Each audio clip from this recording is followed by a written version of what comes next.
What do you do when you have a child who is disruptive in a restaurant or a public place?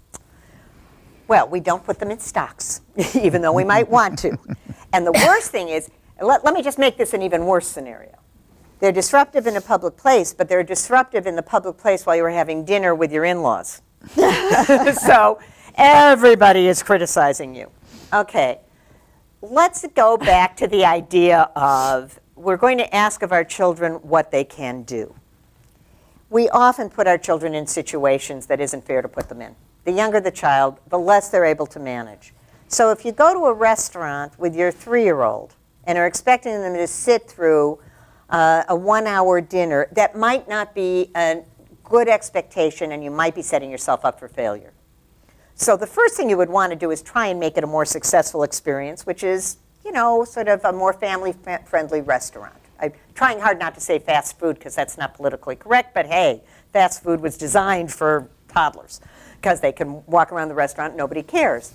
I'm sure we're going to get calls about nutrition in a minute. But let's be sensible about this. There are ways one can behave as a member of a community where they can stay in the community, and ways people behave where they can't stay a member of the community. If your child is out of control at a restaurant, they need to be taken home. It's not complicated.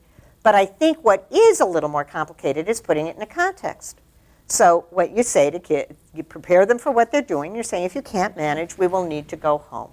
I am going to tell a story about one of my children when they were just 3.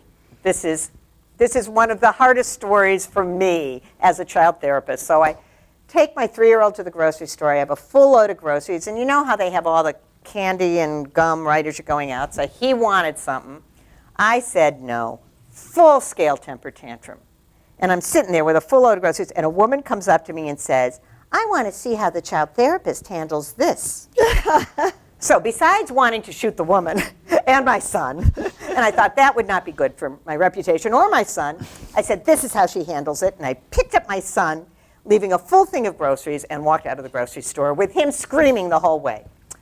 Not my best moment as a parent, but in a way it was my best moment as a parent. I say high five. High five, okay. Giving you permission to, you know, it's a scene carrying them out, but not as big a scene as letting them go on and on and on. And the typical story of people in my profession is the parent where a child is having a temper tantrum on the floor, and this is, I think, Vicki, you were talking about not being able to touch somebody, and the parent saying, oh, I see you're upset.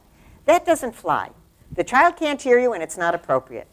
I will say the outcome of my story of the supermarket was that I told him the next time that happened, I would take him home and leave him with the babysitter that he knew very well, but that if he couldn't be at the supermarket in the right way, he couldn't come.